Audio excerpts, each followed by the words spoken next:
or weight we could gain as we age, but definitely some of the muscle loss and strength that we're going to have. All right, now let me explain to you a little bit of what you're actually wearing. So first, you're seeing me through high definition stereo cameras right here in front of you. So it's happening in real time. So you're seeing me and everyone else can see exactly that on the screen. So there's no delay.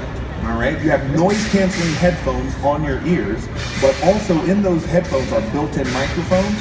So when we start to add the audio effects, what you're hearing, the audience can hear as well. Wow. All right, you've got electronic disc brakes at your joints that are currently lit up blue.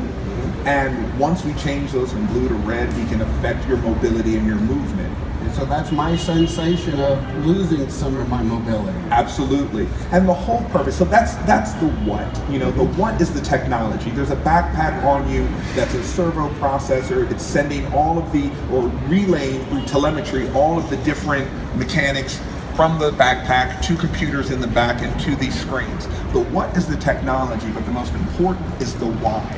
The why we built it, and the why we built it is to start a conversation that has to be had. We were speaking earlier and you were telling me that you find that the elderly have a hard time conveying what it's like to age or feels different conditions to a younger generation. Yes, and the younger generation has difficulty understanding what their older loved ones are feeling. This is supposed to be the bridge. This is supposed to serve as education, bridging that gap. So how best to do that? Show you what a cataract looks like, show you what glaucoma is, macular degeneration, and different conditions. So first, let's do some. Let's work with your eyes. Let's do some conditions. I'm going to have Candace walk you over to here. And what I'm going to do is I'm going to turn you around so that you can see everybody here. Okay. All right, so you see everyone waving at you. Yes. Okay. So the first condition I want you to tell me when it begins to change. Your vision begins to change. What's happening now? It's starting to get a little blurry. I guess almost foggy. Okay. Now it's almost totally fogged up. All right, so your peripheral vision, do you still have it? No, I don't. I can just see straight out in front of me. So what I've given you is late stage glaucoma. Ah. All right, now glaucoma is the second leading cause of blindness. All right, it happens when pressure builds up in the cells of the eyes, taking away that peripheral vision. So everything that your field of vision now has been narrowed. Most people will call this tunnel vision. If left unchecked, it leads to permanent blindness. I mean, I'd always wondered when people talked about having glaucoma what it meant, and obviously now I understand. Right, there's almost with blinders on the side, it gets dark. It would be very difficult to drive like this, or virtually impossible to drive like this, because you would have no peripheral vision, you wouldn't be able to see what's coming. As you can see, you can hardly see people that are less than 5 feet away on your left and your right. Well, I've got a lot more respect for somebody who's going through this and hasn't done anything about it, because they have a hard time living life. And that's it. The key word is respect. You have a newfound respect for what another person is going through, and then maybe that'll affect the way we start to treat them. I'm going to bring your vision back to where you had it. Can you still see everybody now? Yes, I can. All right. So now the next effect I'm giving you, what's happening? I guess, it's really gotten almost darker. It's blurred from the top down. Blurred from the top down. So I gave you macular degeneration. Ah. Okay, now macular degeneration creates that blind spot, that blurriness in the center of your eye, right? The parts of the eye that deal with details. Something as simple as reading, for millennials, texting. Even my parents text now. Yeah. But you couldn't drive like this. No. Well, I mean, I could barely make out shapes through that area. You can make out shapes. So again, we're hoping that this newfound respect, someone says, I don't like driving at night. It doesn't mean they became afraid of the dark. It could mean that it's macular degeneration, glaucoma, and then prevention as opposed to treating something down the line, catching it early, talking, having that conversation, not leaving it unchecked. Well, that's what I say. I'd hate to have you know, my grandmother get into something like this, you know, I mean, make sure she gets in there even if she's afraid to go to the doctor. Right. If it has to be you that takes her, you know, sometimes we have to be, or we should be, proactive. I'm going to take away that macular degeneration, give you, so you can see everybody again. Yes, I can. All right, you can see Patrick wave, and you can see Evan over there. Evan, yeah. Now tell me what's happening now. It's one eye, it seems as though one eye has gotten all cloudy. It's almost whited out. Almost whited out. So I've given you cataract, or a cataract, in your right eye. Okay, that's like hardening of the crystalline lens in the eye. Okay, it's the most common form of blindness. You can treat cataract with routine surgery, but what we're hoping is that since cataract is caused by exposure to ultraviolet or infrared light, sunlight, direct sunlight, something as simple as a good pair of sunglasses when you're driving, or if you work in the snow blindness, just going out with a good pair of glasses can limit your chances of contracting cataract. I was just going to say, I'm going to make sure I wear my sunglasses more often now. Right, and telling those you love to wear theirs as well. That's them in mind. I'm going to take that cataract down. Now tell me what's happening to your field of vision now. I guess what I'd call floaters in there. Exactly right, you've got floaters. Do you have floaters? No. Okay, so you don't have floaters. Floaters is very common. I know that I have them from time to time. It's bits of protein in the cells of the eye, all right? And it's usually benign. Typically it's harmless, but what we've done with our technology is added flashes of light. And so if it persists, it could be something as you know, dreadful as a detached retina. Again, prevention, treatment, going to see the doctor or the ophthalmologist early and not letting it become unchecked and lead to something even worse. I heard a lot about, I heard some about it, never knew exactly what it was. What they look like. They almost look like squiggly lines just floating right in your field of vision. Yeah. All right, so we're going to take away the floaters. We're going to give you back that full vision that you had. How do you feel so far? Feel great. You feel great. Moving great, feeling great. Well, considering I've got this suit on, yeah. All right, well, let's walk you over. I'm going to have Candace walk you over to our audio side. Okay. Cool. So, the first thing I'm going to do is turn you to face the back of the room. So we're going to turn you to face this way. This way. All right. All right. So, what you see before you is a spectrogram, right? It's moving up and down. So, the human voice has a range from high to low on the low. That's how we hear. Now, I'm going to give you some audio conditions or some effects to your hearing, and I want you, as you're looking at the spectrogram, to see not only what it does to my voice, but how you now hear my voice. Tell me when you start to hear something. You hear a high-pitched tone, like a ringing? Yeah, but solid, yeah. But solid, okay. So remember our spectrogram here, and look at these two bars that are permanent. Right. Okay, so what I've given you is tinnitus. If you've ever been to a rock concert, been around loud machinery, you get that ringing in your ears and then it goes away. Right. All right? But there is no cure for tinnitus. So if you've had it, you are predisposed to contracting it. This tinnitus that you're hearing right now is modeled off of our creator, Rand Farron's, his own tinnitus that he lives with on a daily basis. If you want to know if you have some form of it. Now the sound just changed. That's the background. That's the microphones in the ears picking up the background of someone backing up the truck. But if you want to know if you have some kind of it, you could go into a room, turn everything off, and if you still hear a little bit of a high-pitched whine, you have some form of tinnitus. All right. Now, what do most people do? They listen to music, a wave machine, something to drown out that noise in their ears so they're able to sleep. People will sleep with the TV on. All right. Again, tinnitus, constant exposure to loud noise. You can prevent this, or you can try to arrest it. Earplugs, if you're going to be around heavy machinery, if you go to a rock concert, all right, using earplugs, limiting the exposure to loud noise. So everything my mother told me. Everything your mother told you. All right. Now, How does my voice sound to you right now? How am I sounding to you? Much quieter. I can barely hear you relatively. Barely hear me? Maybe a little muffled? Yes, muffled. Okay, so as we go back to our spectrogram, I've taken out the lows, I've taken out the highs, and all you're hearing right now is this mid-range. Right. Okay? What I've given you is presbycusis. Okay? Presbycusis is a neurocentral hearing loss, right? Age-related. It can start as early as age 18. Constant exposure, repetitive exposure. I want to make sure that you can hear me. Repetitive exposure to loud noise. Presbycusis, it can, again, be treated or arrested with hearing aids, but why? Why go through, or why go under the knife when you can try and prevent and treat with education now, knowing what to do? Right. Now, imagine this presbycusis where I've taken away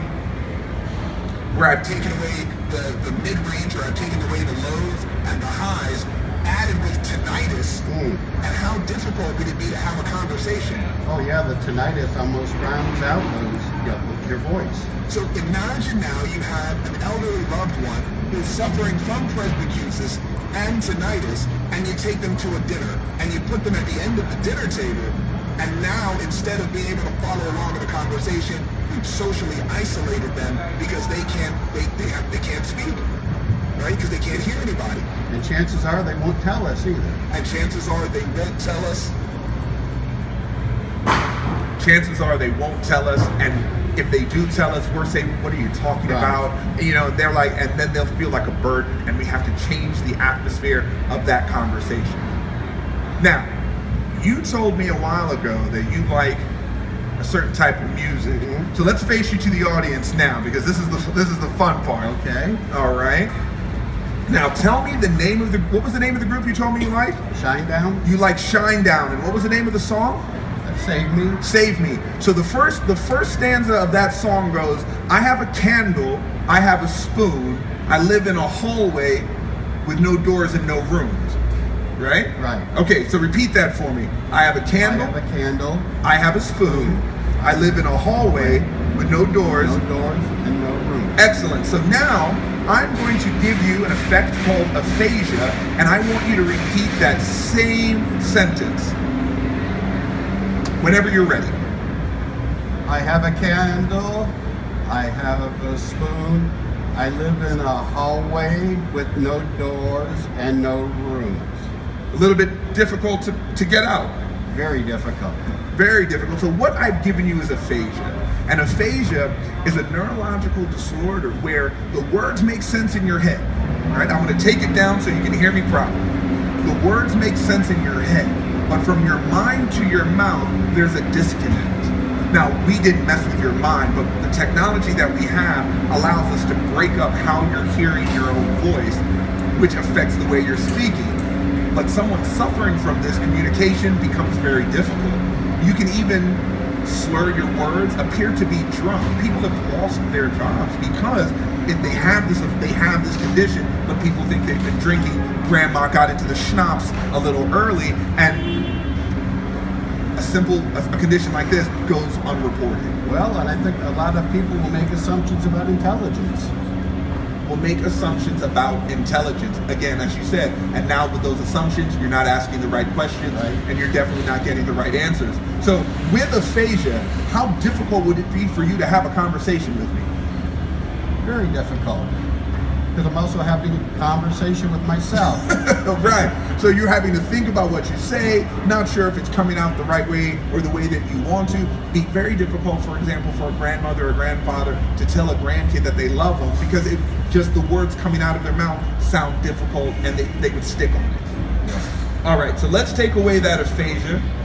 All right, and so now that we've got you in the middle, you told me that you play a little basketball.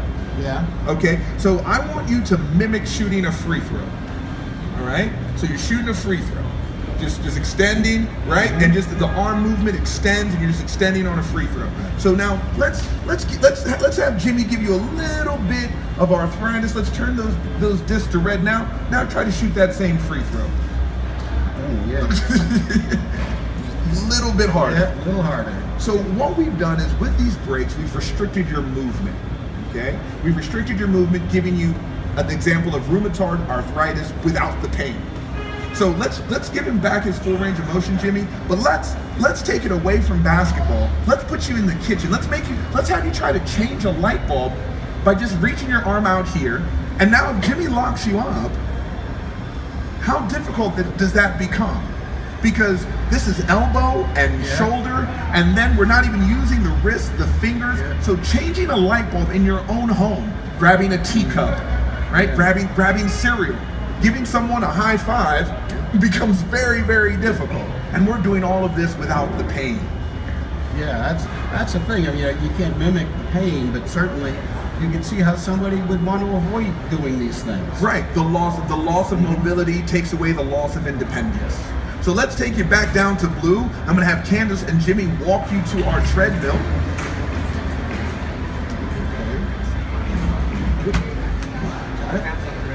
Okay. Okay. All right. And so you're walking. Okay? Walking, looking at the beach, having a great time. And as you're walking right now, the suit tracks your heart rate. Okay? Again, through telemetry, we can track your heart rate. Right now, you're at 91, 92 beats per minute. How do you feel? Feeling good. Feeling good. You could go and run. You could do this for a while.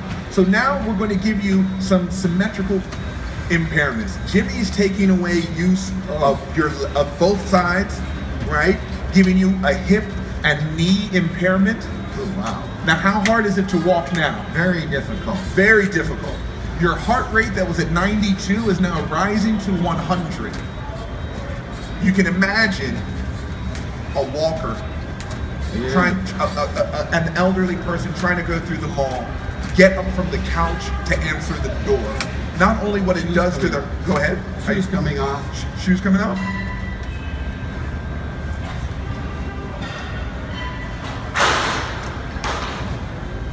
Good catch. Good catch. Got it caught in the sand. You got it. Absolutely. Sorry. But as we gave you that impairment and you started to drag your feet, did you feel heavier? Oh yes. Okay. Feel heavier. Feel a little bit slower. Well, it was harder to get anywhere. Harder to get anywhere. And then the compassion. We're telling grandma, hurry. We're in a grocery store. We're telling her to hurry up. Or why do we always have to slow down? Why is grandpa? We never want to take him anywhere. Because we have no idea, no concept of actually what they're going through. Well, not only that, when grandma doesn't want to go anywhere, I guess this is part of why. This is part of the why. Understanding that part of the why. So we're going to bring you down off of the treadmill. We're going to turn you off of the treadmill. And I'm going to slowly bring you to the front. You step down. Okay. Excellent. All right, Jimmy's going to take off the goggles. Ooh, you're sweating. How you feel? Feeling good. Feeling good? When you were in the suit, what was the most striking condition that we gave you? It's hard to say. I think the limited mobility just from the natural suit itself before you even did anything is it just gets a lot of thoughts going about what I might be going through one day or what my parents may be going through now. So those thoughts, does it make you want to not only just talk to them different or treat them different, but educate the masses more that, you have parents, I have parents, right? We all have a loved one that we should be caring for. 40% of Americans are currently in the same position you just described of taking care of a loved one in the home. Are they prepared for that? That's what the suit is all about. Well, yeah, and I guess it's, a whole lot of thoughts are going through, okay, how would I, what would I do differently with their home to make it easier to live like this? What steps can be taken, what planning can be done, what conversations should be had, and then more importantly, how can we pull out from them those types of responses? The suit, by showing you the limited range of motion, the limited range of vision and hearing, hopefully gives you an idea of the world they live in. Yeah, maybe help me ask the right questions. Absolutely. Help ask the right question. You could teach this to everyone out there because you get it. Well, you say I haven't been there, but I've been there. Right. Right. Exactly. We took you there with the suit, and now that you're coming back, we're hoping that better informed, you can now talk to people in a different way. Definitely. Treat them in a better way. Yes. I know how to use this. Thank you so much. Oh, the pleasure is mine. You did great. We're going to get you out of the suit, and then we'll come back and answer a few more questions.